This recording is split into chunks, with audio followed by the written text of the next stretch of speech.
Sono tornato in Silicon Valley e finalmente sono stato a Mountain View per visitare gli uffici di Google. Dopo così tante volte in California finalmente ce l'ho fatta. Google, che controlla YouTube, è quindi un po' la mia mamma. E in questo vlog vi porto nel mio viaggio in Silicon Valley e grazie a Valentino e Anita scopriamo com'è lavorare in Google a Mountain View. Per fare carriera non è solo necessario essere qualificati, tu devi essere un team player, devi essere una persona che contribuisce e aiuta gli altri. Ma che ci faccio di nuovo qua? Nel 2024 sono stato 2 volte. Ho parlato con decine di imprenditori e ho collezionato contatti e sono tornato a gennaio 2025 a riscuotere un po' di interviste. Così ho preso il volo con British Airways e questa volta ho deciso di alloggiare non a San Francisco, ma proprio in Silicon Valley, a metà strada tra San Francisco e San José, in un posto chiamato Redwood Shores, in un classico hotel da conferenza più o meno nel nulla, davanti alla sede di Oracle, su un laghetto artificiale dove mi sono fatto un po' di corsette. Devo dire, il tempo, anche se era gennaio, era delizioso. La stanza d'hotel, una classica stanza di hotel americana. Ho pianificato questo giro quando era ancora dicembre, pensando tanto durante le vacanze di Natale farò tutte le scartoffie, in realtà ho ancora un bel po' di scartoffie da recuperare, per cui alternerò scartoffie al computer e interviste. Non è vero, alla fine ho fatto solo incontri e interviste. Ho registrato 9 interviste e adesso sono sommerso di lavoro arretrato video da montare. Tra l'altro, in occasione di questo viaggio sto proprio vedendo la serie Silicon Valley, una serie televisiva che parla di una startup in Silicon Valley, segue tutti quanti i cliché delle startup di queste zone in maniera comica e divertente. Me la sono tenuta per questo viaggio perché me la vedo un po' la sera durante gli spostamenti ed è figo perché le cose avvengono proprio qua e le stesse cose che mi dicono seriamente gli imprenditori durante le interviste ne le ritrovo poi nella serie in chiave comica, quindi è molto divertente. Oltre alle interviste ho colto anche l'occasione per rivedermi con i miei amici italiani. Per esempio mi sono fatto un po' di pizzate tra italiani con i ragazzi di Gombri, che lo scorso anno ho portato qua sul canale. Cosa è cambiato in questo anno dal nostro video insieme? Tutto. Tutto? In bene o in male? In bene. E come al solito mi sono ritrovato negli uffici di uno startup ventenne che aveva già raccolto milioni di dollari. Amici, buongiorno. Qua negli Stati Uniti stanotte hanno bannato TikTok. Già da ieri sera non potevo più vedere TikTok e non potevo neanche più utilizzare CapCut. Pazzesco. Chiaramente se metti la VPN funziona senza problemi, ci metti un secondo, però comunque fa pensare. Ok, scherzavo, hanno rimesso TikTok dopo pochissime ore. Però in quelle pochissime ore è stato fondamentale utilizzare NordVPN. A parte scherzi, NordVPN è da sempre un mio compagno di viaggio. La uso sempre quando mi connetto a wifi pubblici, come per esempio in aeroporto, al bar, al ristorante e anche in crociera. E con i suoi oltre 7100 server in 118 location ho accesso veloce e sicuro ai contenuti di tutto il mondo. Ci sono anche server fisici in Italia, a Milano, a Roma, a Palermo per una navigazione sempre fluida e veloce. Inoltre con un abbonamento a NordVPN avete fino a 10 dispositivi protetti. E tra l'altro NordVPN è molto di più di una semplice VPN. Per esempio grazie alla Threat Protection blocca siti pericolosi e pubblicità, come per esempio quando clicchi su un potenziale link di phishing o per esempio blocca i malware nei download. Infatti Threat Protection Pro è stato riconosciuto come uno degli strumenti migliori per identificare i siti di phishing fraudolenti. NordVPN da sempre supporta il mio canale e come sapete ho fatto anche un video nel loro ufficio in Lituania e tra l'altro in questo periodo festeggia il suo compleanno e per questo c'è anche un regalo per voi. Acquistando un piano biennale riceverete 4 mesi extra in regalo e se acquistate ora entro il 19 marzo vi regalano anche altri 6 mesi extra per un totale di 34 mesi al prezzo di 24, per cui andate in descrizione. Dopo un po' di giri tra incontri e interviste e club sandwich a letto mi sono finalmente liberato per farmi fare un tour degli uffici di Google. Finalmente. Ora Google ha centinaia di migliaia di dipendenti. Ne ho anche intervistati un paio sul mio canale. E solo nella Bay Area ha decine di migliaia di dipendenti. Per cui non esiste un unico ufficio di Google, ma sono tantissimi campus tutti vicini fra di loro. Praticamente una città. Io sono stato in uno di questi campus, che non è quello proprio originale dove è nata Google. Là ci sono passato ma non si può assolutamente riprendere. Quello dove sono stato io è molto più figo. Sono qua con Anita e Valentino che mi hanno portato all'interno di uno degli svariati campus di Google qua a Mountain View. Yes. Questo si chiama? Questo è Mountain View, però il campus è Bayview.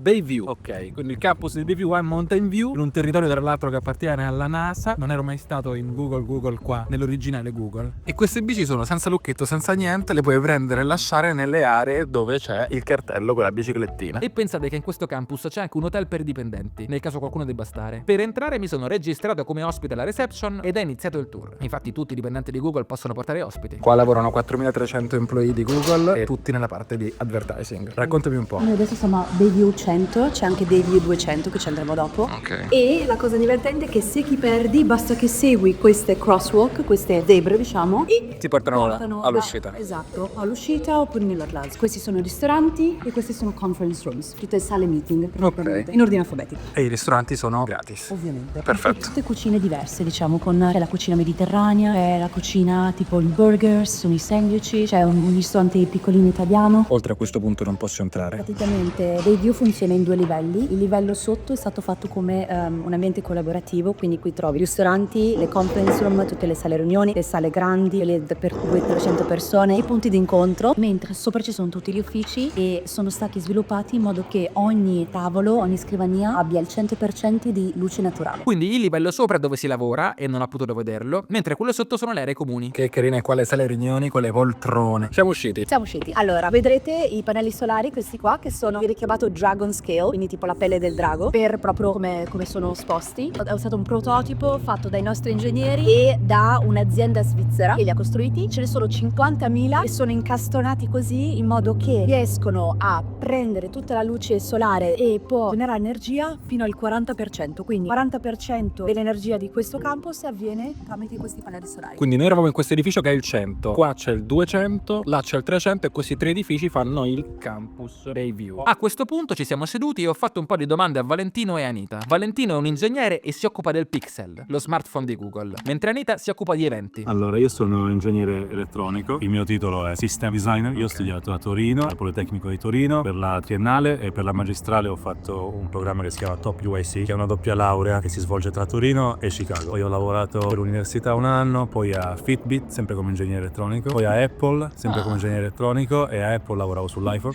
quindi ero iPhone System Designer, e ho lasciato Apple Per la concorrenza. System Design a Pixel System Design. Però a Apple lavoravo proprio sul prodotto e invece qui a Google è un team che si chiama Pixel Platform, e quindi è un team che lavora diciamo sui prototipi prima che esista il telefono. Da quanti anni è che lavori qua? Da più di 4 anni. In generale, tipo anche da Fitbit fino ad oggi, quanti anni sono passati? A Fitbit ho fatto 2 anni, a Apple ho fatto 3 anni. Ok, quindi quasi 10 anni che lavori. Nella scala della gerarchia di Google a che livello sei? Io sono Senior System Designer, quindi sì, Non ti lamenti? non mi lamento, no. Anita, tu che fai? Io sono un event manager per Google Cloud. Ok, quindi organizzi eventi. Esatto, sono entrata nel 2021, prima facevo eventi prettamente interni a Google, mentre adesso dal 2023 mi occupo di fare eventi, diciamo, interfacciandomi con i clienti di Google in questo Executive Briefing Center, che è questo centro eventi che si chiama Cloud Space, che appunto è a Sunnyvale dove lavoro. Cioè in questo Cloud Space arrivano i grandi clientoni che spendono un sacco di soldi in Google, Esatto, e voi ve li coccolate tutti. Esatto, noi organizziamo la loro visita, organizziamo le logistiche. Dimmi una cosa pazza che avete fatto per un cliente. Li trattiamo tutti allo stesso modo, però comunque li coccoliamo, che può essere il driver privato. Ok, un giorno per un cliente ci siamo tutti presentati vestiti con la maglia con il loro logo, e poi ovviamente appunto la cena, il menù, tutto comunque disegnato a puntino anche per riflettere i colori del brand, una serie di cose. Per entrare nel nostro centro devi avere una minima opportunità di 25 milioni minimo. Quindi diciamo i clienti che non spendono almeno 25 milioni non se lo beccano l'evento. No. Il motivo per cui tu sai tutte queste cose sugli uffici è perché te le sei dovute imparare. Sì, esatto, perché qui è, diciamo, uno dei pochi campus che sono aperti al pubblico, invitato come business visitor, e quindi sì, mi sono imparata un po' il tour inglese, però devo tradurre in italiano. Questa è una micro kitchen, che vuol dire? È una Ok. piccola cucina.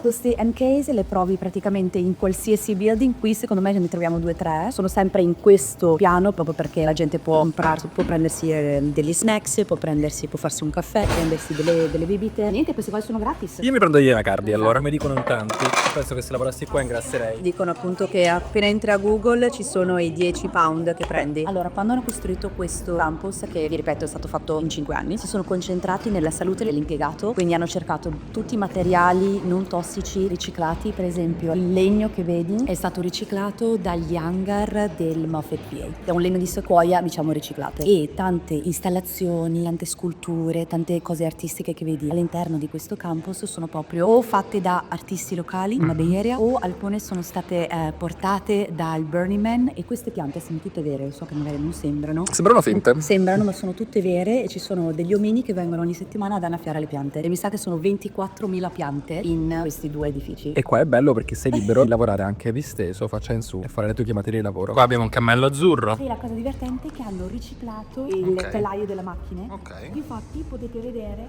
Della Volkswagen. Ok, quindi va bene. E qua c'è altro cibo gratis. Allora, raccontami un po'. Io lavoro in un altro ufficio che è qua vicino. Come funziona il lavoro da remoto, il lavoro in ufficio e anche tu puoi scegliere l'ufficio che ti pare dove lavorare? Allora, Google è ibrido, quindi ci sono 3 giorni alla settimana che devi essere in ufficio. Non gli interessa l'orario, ma devi timbrare. Esatto, sì, loro vedono che tu sei in ufficio e poi hai 2 giorni dove puoi lavorare da casa praticamente, Ok. da dove vuoi. Ok. L'ufficio lo scegli a piacere? Tu hai il tuo ufficio assegnato dove è il tuo team, però se per qualunque motivo, che ne so, sei in viaggio per lavoro, quindi magari sono in Cina per lavoro o in Taiwan per lavoro e vado all'ufficio in Taiwan, conta come essere in ufficio. Posso andare a San Francisco in ufficio, io vivo a San Francisco e spesso vado a San Francisco, quindi conta come essere in ufficio. Ok. Però a buon senso dici conviene stare col team. Beh, è ovvio che se io andassi solo a San Francisco e non vedessi mai i miei colleghi sarebbe un po' più difficile collaborare. Il tuo capo molto gentilmente ti direbbe: ho notato che... Devo dire il mio è molto flessibile, quindi se io lavorassi solo da San Francisco lui sarebbe comunque sì, ok. E senti, qua com'è l'ambiente di lavoro? Google è famosa per avere un bellissimo ambiente di lavoro, eccetera, eccetera. Nel pratico è veramente così? Sì, penso che sia un ottimo ambiente di lavoro. Ovviamente gli ultimi 2 anni in generale in Silicon Valley sono stati un po' particolari, un po' tesi per tutti i vari layoff, quindi tutta la gente che è stata licenziata. Dove tu fa paura? No, sinceramente no. Devo essere sincero, non ho mai Temuto. Il nostro team è molto piccolo, facciamo una cosa che è estremamente importante e quindi diciamo licenziare persone in un team di 20 persone non avrebbe molto senso. E anche perché comunque sia Google spinge molto sui prodotti, Excel e queste cose qua. Ma parliamo della parte di incentivi, performance review, perché nelle aziende così grandi tech c'è un sistema complicatissimo per le performance, per gli aumenti. Tu sai di preciso cosa devi fare per essere promosso al prossimo livello, per avere un aumento? Sicuramente hai degli obiettivi, questo penso in qualunque azienda. E te li dà il tuo capo. Te li stabilisci tu e il tuo capo, è una conversazione. Non ti viene assegnato il lavoro, tipo tu fai questo. In generale, se ti viene assegnato, ti viene chiesto, no? È vero che ci sono cose che vanno fatte e quindi i manager devono trovare la gente che può farle, però comunque sia è sempre una conversazione. Cioè, io non ho mai avuto il mio manager che mi abbia detto ora fai questo. È sempre stata una conversazione tipo c'è questo problema, c'è questo progetto. Ci sono un po' di meme su questo modo di comunicare. Tu non puoi mai dire la cosa dritta, deve essere sempre un no, o potrebbe essere, potremmo fare così. Io non la vedo in questo modo. Se hai un buon manager, il tuo manager diciamo ci tiene alla tua carriera. Quindi se io comunico con il mio manager, io ora sono a questo livello e il mio obiettivo è fare il manager. È chiaro che lui cercherà di creare un percorso per me per arrivare a quello. Se non è un buon manager, Non ci riesce. magari non è in grado, non gli interessa e quindi sarà difficile per te arrivarci. Quindi spesso la gente se ne va perché Non è un buon manager. perché non è un buon manager, perché non riesce a fare la carriera che vorrebbe. Io finora ho avuto un buon manager, abbiamo sempre trovato progetti che erano allineati con quello che volevo fare. Sono riuscito a essere promosso, cioè posso lavorare per le altre promozioni. Comunque sia tu hai i tuoi obiettivi, sono scritti. C'è un'app addirittura. Sì, c'è un sito. È molto utile perché tu scrivi i tuoi obiettivi. Quindi non è il tuo manager che li scrive, però magari ti può aiutare a scriverli. Tipo, secondo me questo è importante, mettilo e ogni 6 mesi c'è un check-in. Ogni quarter, quindi Sono gli OKR, sono i famosi OKR? Esatto, Ok. i famosi OKR. Quindi in pratica tu c'hai l'OKR e l'obiettivo principale. Qual è il tuo obiettivo di carriera? Il mio obiettivo di carriera è, a me piacerebbe